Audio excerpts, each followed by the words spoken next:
And I did forget one appointment, but the clinic had changed locations and sent the notice to the wrong address. I called and rescheduled. The nurse apologized. I wrote that down too. I started keeping a notebook. I dated each page. I wrote what I cooked, where I drove, what time I took my blood pressure pills. I wrote the names of cashiers and the topics of conversations. Because detail is the best alibi against revision. It wasn't paranoia, it was insurance. The realtor showed up anyway.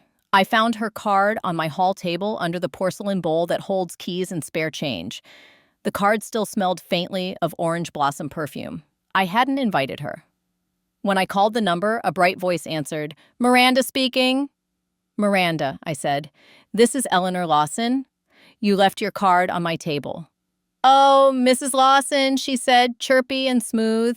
"It was such a pleasure to meet you." "Your house is a dream." "I didn't meet you," I said. There was a silence so brief you could miss it if you weren't listening for it. "Of course," she said. "I meant, your daughter-in-law showed me around." "We only peeked. We didn't touch anything lovely," I said, tasting iron. "Thank you for letting me know." After I hung up, I sat with Daniel's photo in my hand. It was taken the day we paid off the mortgage. He holds the deed like it's a diploma. We framed the copy and put the original in the safe deposit box. I made a fresh pot of tea and opened the folder where I kept letters, bills, warranties. I found the deed copy and the beneficiary forms we updated after Daniel died. I read every line. Then I called the bank and made an appointment at the elder law clinic that shares a hallway with a church thrift store. When a person tries to shrink your world, you enlarge your map. At the clinic, a woman in a simple gray dress shook my hand. "I'm Mei Chen," she said. "What brings you?" "Change," I said, "and people who like to push it faster than I do." She listened. She didn't condescend. She asked if I drove myself, if I felt safe. I told her yes. She suggested a driving rehabilitation evaluation anyway. "Not to prove anything to your family," she said. "To prove it to a court if you need to." I'd taught Sunday school with her mother. I trusted her because she never hurried me, but never let me drift off into story for the sake of story. She wrote down names. She asked if I had recordings. "Recordings?" "Depending on our state laws," she said, "you might be allowed to record conversations you're part of without telling the other person." It's not about gotchas. It's about accuracy. I left with a checklist. Evaluation appointment with a certified driving therapist, letters from my doctor, a cognitive screening, copies of my home insurance and maintenance logs, and a plan to move my home into a living trust that required 2 signatures, mine and a successor trustee's, before anything could be sold. The clinic's paralegal copied my deed and beneficiary forms and noted small errors to fix. On the way home, I bought a tiny recorder at the pharmacy next to the readers and birthday cards. It was the size of a stick of gum. 2 days later, Mark called. "Mom, can I borrow your car?" "Mine's in the shop." "Of course," I said. When he came to pick it up, I handed him the keys and bent low to hug Lily. "Love you, Nana," she said into my sweater. "Love you more," I whispered, and slid the recorder into my pocket. In the kitchen, Victoria stood with a mug. "We'll have everything ready soon," she said. "Everything?" "You know," she smiled, "the next chapter. Downsizing, fewer responsibilities, more time to just be." "What do you think I've been doing it?" I asked. Dancing in traffic?" She laughed. "You're funny." When they left, I stepped onto the porch and watched them drive away in my car. I saw Mark adjust the seat, saw the brake lights wink at the corner. I went back inside and wrote it all down. Time, date, the reason given. Later, I checked the gas level against what the trip should have required. It was lower. The next morning at the driving evaluation, a woman with white hair in a tight bun introduced herself as Rita. "I used to race rally," she said. "Nothing scares me." We went through cones in a parking lot, then city streets. She asked me to turn left across traffic to park. "That's what my favorite clients say," she answered. She was younger than my son, hair in a neat bun, a wedding ring she fiddled with when she thought, "We'll put guardrails in place." a new healthcare proxy that names someone you trust, a springing financial power of attorney that requires 2 signatures. And I recommend we talk about a living trust for your house. You keep control while you're able. With a successor trustee you pick, it keeps things out of public view and makes hasty hands work harder. I didn't understand all the terms, but I knew this. I wanted my hands on my own life. And the family? I asked. The word caught like fishbone. Priya folded her hands. The law protects you, but it doesn't fix relationships. That takes something else. You don't have to decide today. Let's start with capacity. I want you to see Dr. Hahn. She'll do a cognitive baseline, a letter. If anyone challenges your ability to make decisions, that letter shuts the door. Should I tell my son? I asked. Not yet, she said. Not until you feel safe. I didn't feel safe until I signed the new documents, until the notary in Priya's office witnessed me write my name with a steady hand, until she slid me copies and said, "The originals will stay locked here." I left with a feeling like breath after a long dive. That was 2 months before the afternoon my grandson pressed his warm fingers to my cheek and stole my hearing aid. Now, the day of, I placed the pen in my palm and nodded like a docile cow. Victoria repositioned herself between me and the sink, her nails tapping the granite I picked with Richard years ago. My son flattened the stack on the table and pulled the top document free, the way a magician pretends to make a coin appear but really just moves pockets. Just sign here first, he said, point of his finger hovering over a blank line. It acknowledges that we're reviewing. Non-binding, I took my time. The clock above the door clicked with a little hitch on the 11. It's done that ever since Richard replaced the batteries too slowly, and I scolded him half-heartedly for climbing the chair. My hand shook a little. Read to me, I said. You know it takes me longer now, he began, voice syrup thick with patience. Appointment of temporary agent for financial decision-making. Victoria dropped the word I was waiting for like a bead of oil. Conservatorship. Temporary, my son said. And the notary? I asked. Mark's on his way, Victoria said. He's very professional. Professional at what? I wondered. She'd stressed the wrong word. Before he gets here, I said, I need to use the bathroom. Of course, my son said. And for a moment, the boy I remember flickered through, the kid who used to hold my purse strap while I tried on shoes at Sears so no one would snatch it. In the bathroom, I shut the door and leaned against the cool tile. My second hearing aid pulsed softly in my pocket, paired to my phone. The transcript scrolled. I typed fast with my right thumb, PIE delivery, now, please. Then I sent it to Gabe. Gabe is 68 and retired twice, once from the Navy, once from the Sheriff's Department. He lives 2 doors down and brings me his rhubarb pie every time his wife bakes one too many. We play cribbage on Fridays. He is in the habit of turning up uninvited in emergencies because after 50 years of responding to trouble, his bones itch if he stays seated. A week earlier, I'd told him, if I ever text you about pie, bring one and don't leave. And he'd tilted his head like a dog hearing a frequency only he can. You expecting trouble? He'd asked. I'm expecting company, I said. I splashed water on my face, tucked the hearing aid into my ear, and walked out just as the doorbell rang. Pie, Gabe announced, shoulders massive in the doorway, smile easy. Still warm. He held up a tin covered with a clean dish towel and stepped inside without waiting. Hope I'm not interrupting. Victoria's smile pinched. Actually, nonsense, my son said too brightly. Stay. We're just helping Mom with some paperwork. Anything I can do, Gabe said, setting the pie on the table and pulling out a chair with a scrape that made both of them wince. He sat. He didn't look at me, which is why I love him.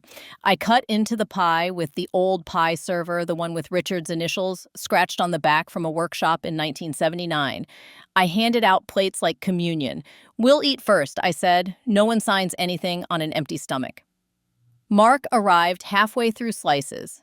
He was younger than I expected, hair slicked back, a stamp case the size of a jewelry box in his hand. He nodded at everyone, clocked Gabe, and adjusted something in his face that read as respect or calculation. "Mark," Victoria sang, relief in her tone, "this is my mother-in-law. She's ready." "I'm thinking," I said, mouth full of tart rhubarb. I dabbed my lips with a paper napkin. Always dangerous at my age. Mark set his case down. "I'll need to see ID." I handed over my license. He studied it longer than necessary, looked up and said, "Beautiful day." "It is," I said. "Notary work booming?" "People always need signatures," he said. Gabe snorted, which in his language meant, "I'm watching you." "We read?" They pointed. I shook my head. We read more. The appointment of temporary agent was pre-checked in a way that made temporary feel like a rumor. The list of powers ran long and oily. Manage accounts, list real property, change beneficiaries. I slid that one back. "No," I said. "Mom," my son began, patience thinning. "No," I repeated. "We'll take one thing at a time." "We have an appointment after this," Victoria said. "If we miss it, we'll lose the—" "Window?" I said. "Opportunity? Slot? Which word is it today?" She pressed her lips together. Mark smiled at me, almost kindly. "We can slow down," he said. "Why don't I explain the forms, ma'am?" "I have counsel," I said. Silence. A different kind of silence, like the moment when thunder is too far away to hear, but you feel it in your teeth. My son recovered first. "You hired a lawyer?" His voice did not hide the insult. "I hired a locksmith," I said. "A lawyer came with the set." Gabe coughed into his napkin to hide his laugh. "What is this?" Victoria asked, one nail digging a crescent moon into the folder. "Some performance?" "It's dinner," I said. "And pie? And it's my house," which we're not listing. My son's jaw worked. The expression that replaced pity is one I have only seen twice. The day he got suspended from high school for shoving a boy who called his sister a name, and the day Richard died. It is the look of a cornered animal deciding whether to bolt or bite. I braced for either. He chose the bite. "You left the stove on," he said, twice. "You called Evan Alex all weekend. You lost your debit card. You don't remember where you put your hearing aid half the time. We're trying to help you before something happens." "I called him Alex because he looks like his uncle at 7, I said. "I turned the stove off after boiling potatoes. I canceled the card and found it under the car seat where you left it after you borrowed it to pick up groceries that I never saw. And the hearing aid? It's in my ear. I don't just hear. I listen." Mark's gaze flicked to my ear. Something changed in his eyes, an understanding that I was not the simple Mark he'd expected. He closed his case. "Perhaps we should reschedule," he said, "when everyone's calmer." "No," Victoria said, "we have to do this today." She turned to me, tears blooming like sudden rain. "Please, Mom. We're drowning. The interest, the calls. We're trying to take care of you and Evan, and we're—" "Victoria," my son cut in sharply. She swallowed the rest like pills too big for her throat. I set down my fork. "I'm sorry you're in trouble," I said, and meant it. "I'm not sorry I won't be the lifeboat you sink." My son stood, palms flat on the table. "If you force us, we'll go to court." "You do that," I said, voice steady. "Bring this." I tapped the phone, which lay face down between the salt and pepper. "It's a transcript of the last hour. Deed medical. We'll bring up the form. If she resists, we call Mark. Mouths are loud if you know how to read them." He glanced at Victoria, at Mark, at Gabe. Panic crawled up his neck. "You recorded us?" "I recorded myself," I said, "because I cannot trust my memory the way I used to. The law permits it. If your words fell into the net, well, you swam close." Mark lifted both hands, palms out. "I'm going to go," he said. "This is a family matter." "You're staying," Gabe said, the gentle dropped from his tone. "Because I want to write down your commission number and confirm it with the state. Professional courtesy." Mark swallowed. He took his card from his pocket and slid it across the table. When they left, Mark with his stamp, Victoria with her smudged mascara, my son without the papers he'd arrived with, Gabe stayed. He washed the plates, he refilled my tea. He did not say, I told you to call me sooner. Men like Gabe save reprimands for those who deserve them. I'll sit for a bit, he said, and took the recliner like a sentry. I went to the flower tin. I lifted the folder. I dialed Priya. They accelerated, I said when she answered. And you recorded, she asked. Yes. Good, she said. Tomorrow morning, 8:30. Bring everything. The next morning, before the birds bothered to argue, I drove to Priya's office in my gray cardigan and my good shoes. I parked crooked and fixed it because I still can. Her assistant handed me a cup of peppermint tea that smelled like the inside of a candy cane and guided me into the conference room. We're going to build a fence around you, Priya said, sliding yellow pads and a blue folder my way. First, we reaffirm capacity. Dr. Hahn faxed me her report. Your cognition is normal for your age. You pay your bills, you feed yourself, you remember details. That letter is worth more than pie right now. Second, we file a police report, suspected attempted financial exploitation. It documents the recording. Third, we notify your banks to put fraud alerts on any requests made by anyone other than you. Fourth, we record a deed transferring your house into your living trust if you're ready. We did the trust paperwork when you came in July. You'll remain trustee. If anyone wants to force a conservatorship, they'll have to go through the trust, and that's a taller wall. What about my son? I asked. I'm not trying to ruin him. I'm trying to stop him. You're trying to keep yourself safe, she said. Any consequences for him come from his choices. If he's in debt, this will expose it. If he's in trouble with predators, this will flush them. I recommend we also add a no-contact clause to your healthcare proxy while we sort this out to keep hospital staff from getting swayed by relatives who don't have your interest at heart. A hole opened in my chest, small and round. He is my son. He is, she said softly. And you are you. We signed papers. We watched the notary in Priya's office stamp with a crisp, satisfying thunk. We made copies. We called the bank manager, a woman named Teresa, who speaks in numbers like other people speak in colors. 2 accounts, Teresa said when Priya looped her in. One for your day-to-day, one decoy with 5,000. We'll flag both. If anyone tries to move money, we close the door and call you and call me and call the detective Priya's about to text. Decoy? I asked. People who fish for small openings take the easy river, Teresa said. If your son has a mark, the mark will prefer low-hanging fruit. He will test authority with a small transfer or a card change. When he does, we have him. I don't want to catch Mark, I said. I want to catch my son before Mark drags him under. Teresa's voice softened. Then we catch both and let the judge decide who knew better. I signed more papers than I did when I married Richard. I felt strangely awake. I walked out with a small stack of new maps. On the way home, I stopped at the post office and sent a certified letter to my son, a formal notice revoking any prior medical authorization he assumed he had, a copy of Dr. Hahn's letter, a statement that any further attempts to manage my finances without my consent would be referred to law enforcement. A copy went to Victoria. A third went to Mark at the address on his card. I do not write to threaten. I write to document. At home, I watered the rose bush Richard planted when Evan was born. The blooms were red as a stop sign.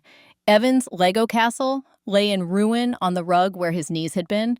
I crouched, and my left knee protested, and I ignored it, and I found the flag, the smallest piece, and propped it against the tallest turret. I set the world upright one plastic brick at a time, because sometimes that is all you can do. The phone rang. "Mom," my son said, "what is this letter?" "It's what it says," I answered. "You sent one to Victoria. She lives with you. She deserves clarity. You sent one to Mark. He showed up at my house with a stamp case," I said. "He deserves notice, too." He exhaled through his teeth. "You didn't have to embarrass us." "The truth takes care of its own reputation," I said. "Mom," he said again, smaller, "we're in a bind." "What kind?" I asked. The kind that ends with you two standing in a courtroom in front of a judge who asks how you thought you could sell a house that isn't yours?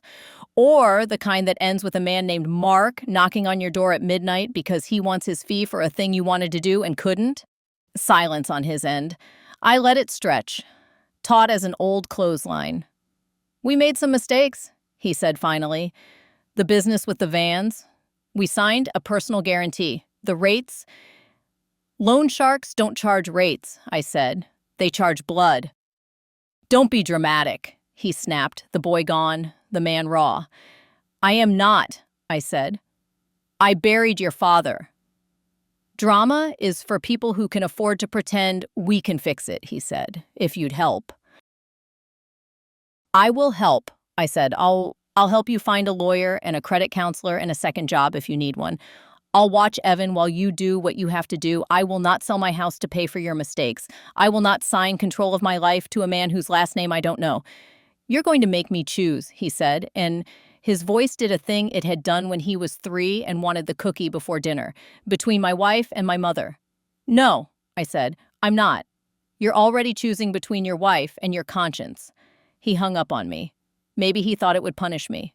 The empty line punished him. The decoy account moved the next day. Teresa called. "Someone presented a card request on your day-to-day and tried to move $400 from the decoy to a new card. The clerk refused. We have video. The man used your name and said you'd authorized over the phone. He had the last 4 of your social. He didn't have the code I set up yesterday with you." "Who?" I asked, though I knew. "A man in his 50s, Teresa said.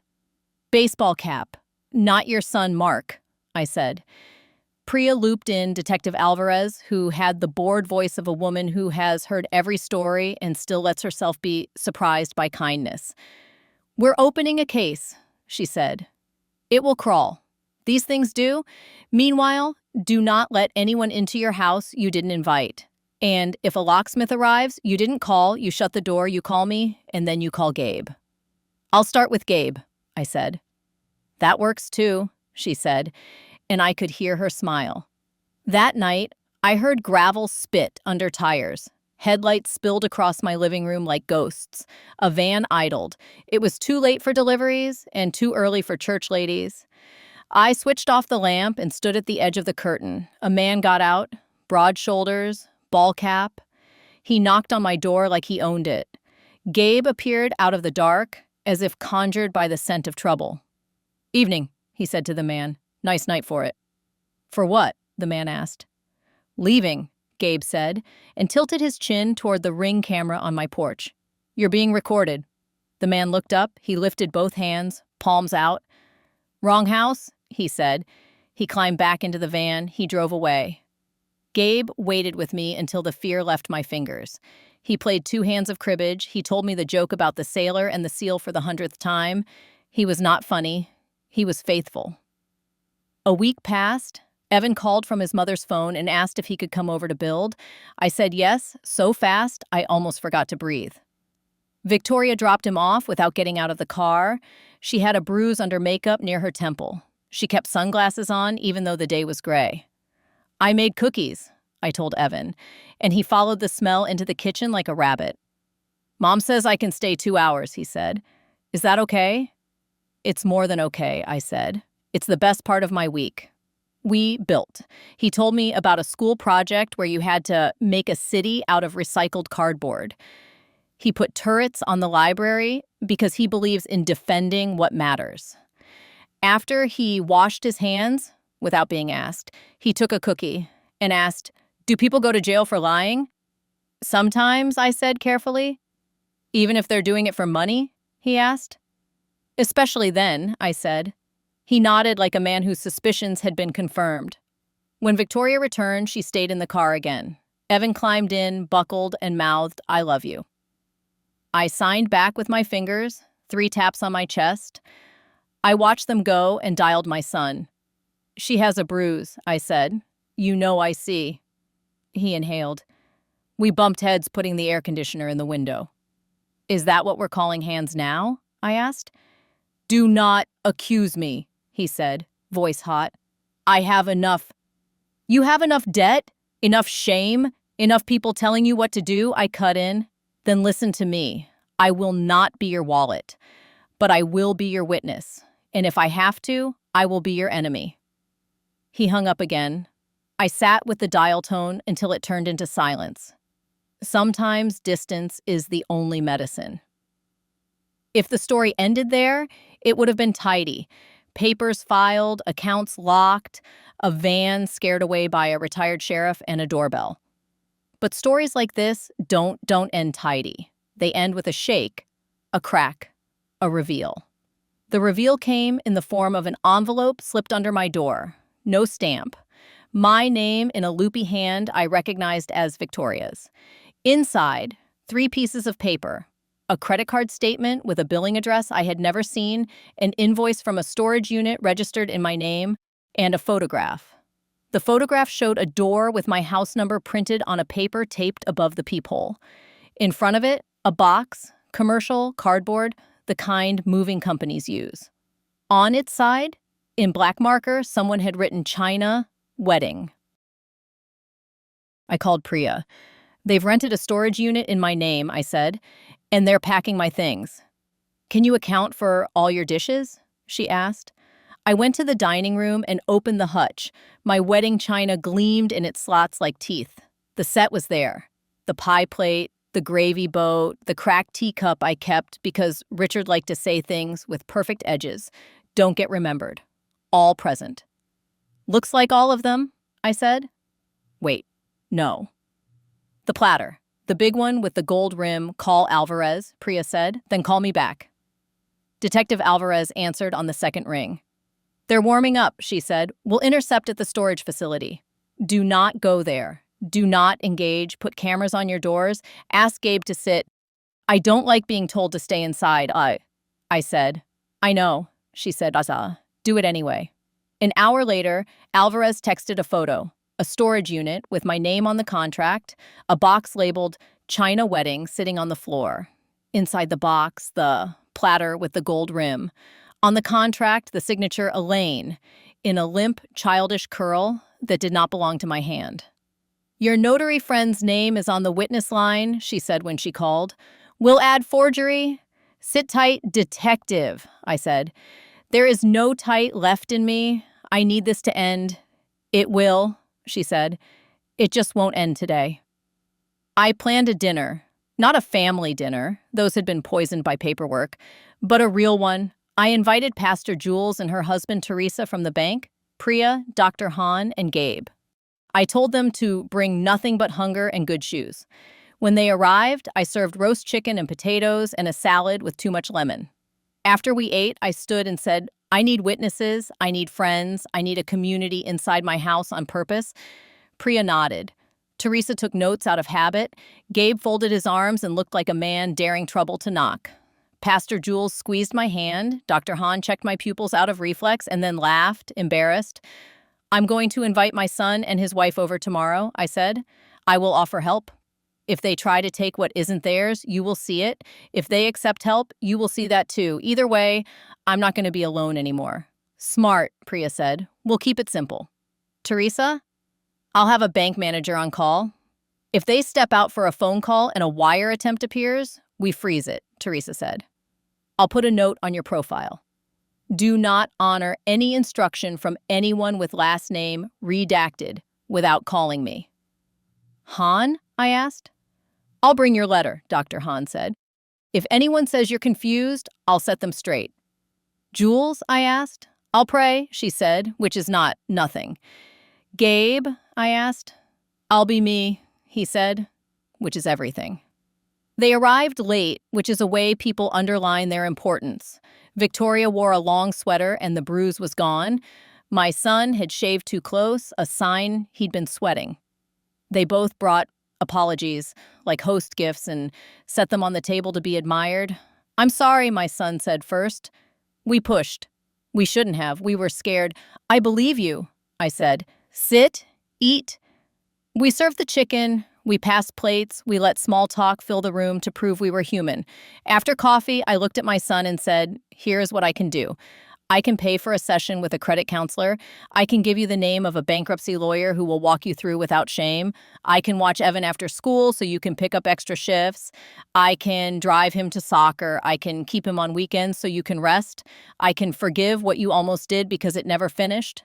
What I will not do is sign away my house, my accounts, my name, or my future.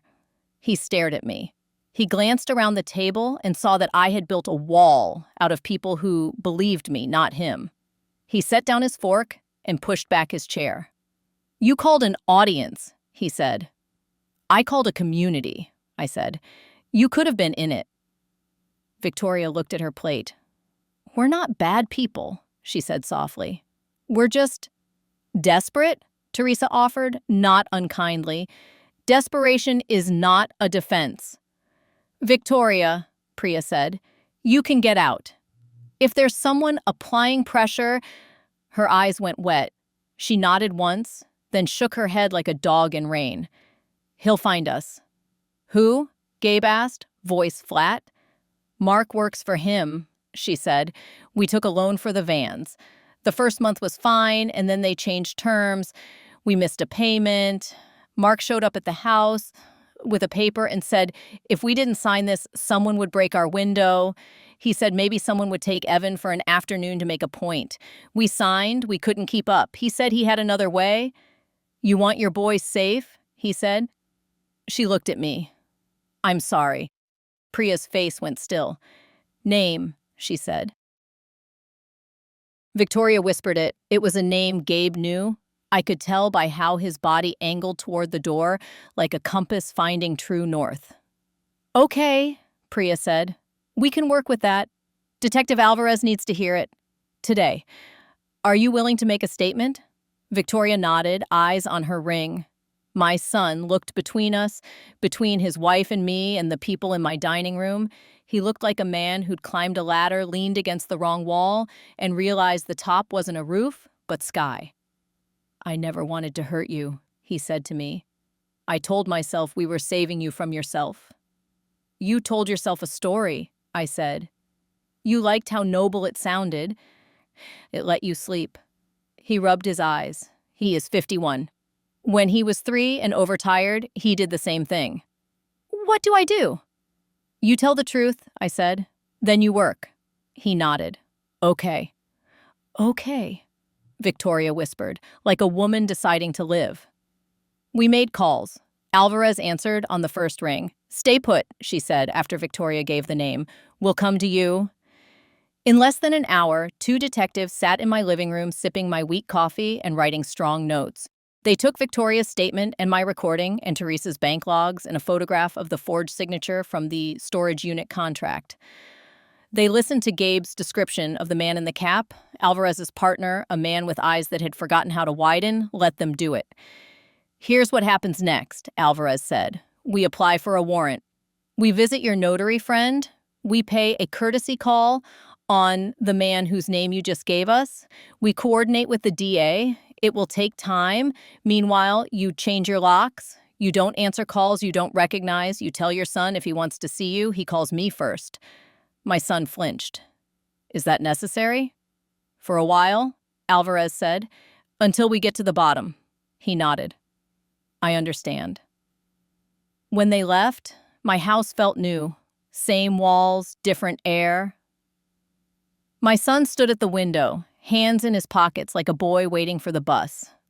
Victoria looked at me the way you look at a nurse who has just pressed pain medicine into your arm. I'll take Evan Wednesday, I said. Drop him after school. Bring his homework. Thank you, Victoria said, and meant it. My son cleared his throat. Mom, the house. I know it's yours. I know you're protecting it. But what happens when you can't anymore? I wrote it down, I said. I put it in a trust with a successor who will keep me in it while I live.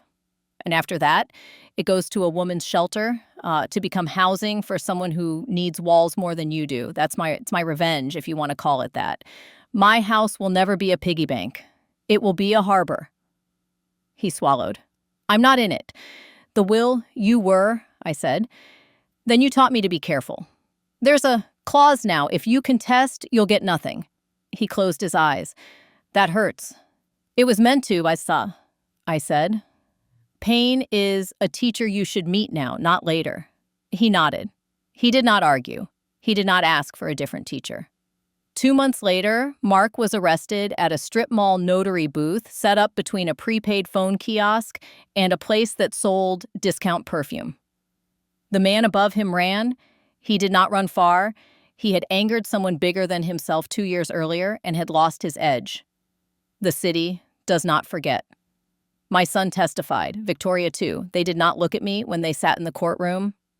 They looked at their knees. Alvarez told me not to attend, and I didn't, because I have learned not to put myself in rooms where I am only furniture. In the quiet after, my son called. "We found a counselor," he said. "We're selling the vans. I got a night job at the shipping warehouse. It's hard." "Good," I said. "Hard is honest." "Evan got an A on his city project," he said. "He put turrets on the library. He told the class, libraries should be defended." "That's my boy," I said, and let my pride be loud. "Mom," he added, "I'm sorry." "I know," I said. "Now be different." He was. Slowly. Not all at once. Men like him turn like ships. You don't see the change until you look at the horizon. Victoria dropped Evan off every Wednesday. Sometimes she came in and ate soup with me and told me about the new manager at her job who said please and thank you. Sometimes she left the car running and waved. Twice she cried in my kitchen and called herself foolish, and I held her face like she was 17 and said, "No." You were afraid. Afraid people do foolish things. Brave people stop. My house stayed mine. The roses bloomed, then died, then came back. The clock above the door clicked with its little hitch at 11, and I never fixed it. The platter with the gold rim sits center on the hutch where it belongs, a line of restored golden light catching afternoon sun. Every now and then, the doorbell rings at night, and I check the camera first, and it is only a teenager selling candy or a woman with the wrong address. I sleep. When I wake, I make coffee and toast. I count pills into the day of the week box. I put on my hearing aid. Sometimes I take it out and sit in the quiet and let the world be soft. A year after that first afternoon, we held a family dinner. Not like before. Better. No papers. No recordings. Gabe brought rhubarb pie he called backup. Pastor Jules came late and ate standing up, and I loved her for it. Teresa sent a note that said, "Your balance is boring," which is the highest compliment. Priya mailed me a copy of the deed with a yellow sticky. "Always yours." Dr. Hahn dropped off a crossword book and said, "Try the Saturdays," like a dare. My son carved the chicken and did not press. He washed plates without sighing. He sat on the floor and helped Evan rebuild the castle after the dogtail knockdown and didn't look at his watch once. At dessert, Evan asked, "Nana, do you still read lips?" "I do," I said. "What am I saying now?" He exaggerated his mouth into nonsense and giggled. "You're saying I'm the best cook you know," I said, and he laughed like a boy who knows he is loved. After they left, I washed the platter with the gold rim and wiped it dry and set it back. I sat alone at the table under the clicking clock and thought about the day my grandson took my hearing aid off and whispered, "Now you won't hear anything." He was wrong. I hear everything now. I hear the scrape of chairs and the sighs between words and the difference between pity and apology and the sound of a door closing that needed to close. I hear my husband's laugh, faint as a radio station at the edge of range. I hear my own voice, steady, practiced, not asking for permission to survive. You wanted the rest of the story? That's it. Not tidy. True. The revenge wasn't fireworks. It was a lock clicking, a paper filed, a wall of people built on purpose. It was saying no until the word grew muscle. It was catching a man with a stamp and telling another to work. It was a house that did not change hands, and a boy who will someday build libraries with turrets and no one will think it's strange. And if you think this ends quietly, with a grandmother stacking plates and turning off lights, you haven't been listening. I go to bed in a house that will not be sold without my ghost clawing the deed. I wake up and plan my garden. I keep a pie server in the drawer where the pens used to be. I keep my hearing aid in my ear and, when necessary, in my pocket, paired to a phone that knows how to remember, because I hear with more than my ears and I have learned how to make other people listen. My grandma told me this story. I have many more stories. Subscribe so you don't miss the most interesting things.